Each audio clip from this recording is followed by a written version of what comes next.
Fungus. I do talk about fungus in Okay. the book a little bit. I think that is probably one of the biggest health risks, really in the world. We just don't understand it. Like, we don't look at it like that. A lot of people don't even know what the hell fungus, like what he's talking about. Right. There's over 200 strands of fungi. Candida albicans is probably one of the more Well common. known. Yep, especially within women are familiar with candida. But when you actually crave sweet, we all have fungus inside of us. It's a natural thing, so it's not like you can get rid of it all. It's natural, but the overprescription of certain medications, which are all fungi, that kills bacteria, so it kills all the good bacteria in your body as well. So you could actually have fungus overgrowth, and the only thing fungi live on is sugar. Right. And that's why you actually crave sweet. The fungus releases a mycotoxin to stimulate you to feed it, and then you feed it. Right. That's why you don't crave protein. Right. I'll be like, man, I could use some fiber right now. Right. So it's like there is a direct causal for that because that's what's happening. Yeah. And so I have all these nuggets of things over the years that I would be reading. Right. I used to sit at Fridays at happy hour and I'd have like fungus books reading because I would still go to Young and Single. I'd be like, yeah, but I need this information. Right. Yeah.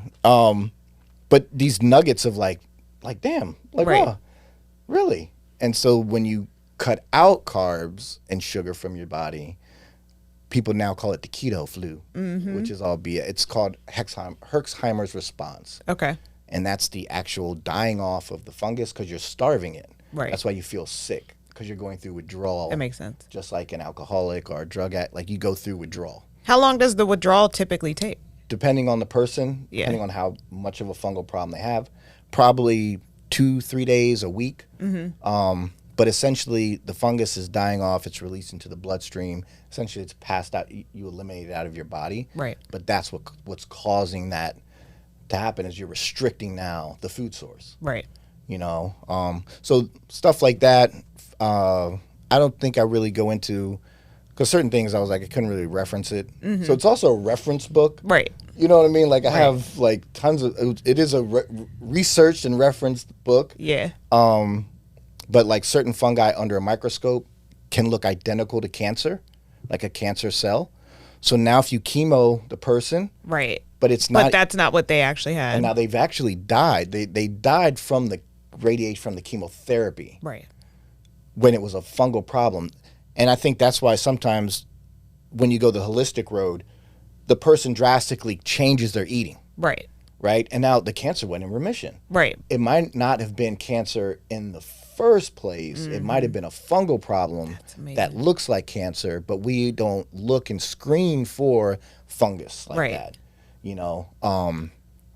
So that I think people would like, or I hope they take away or start. Yeah. So even with the fungal thing, it's like to get you to see your food or things differently.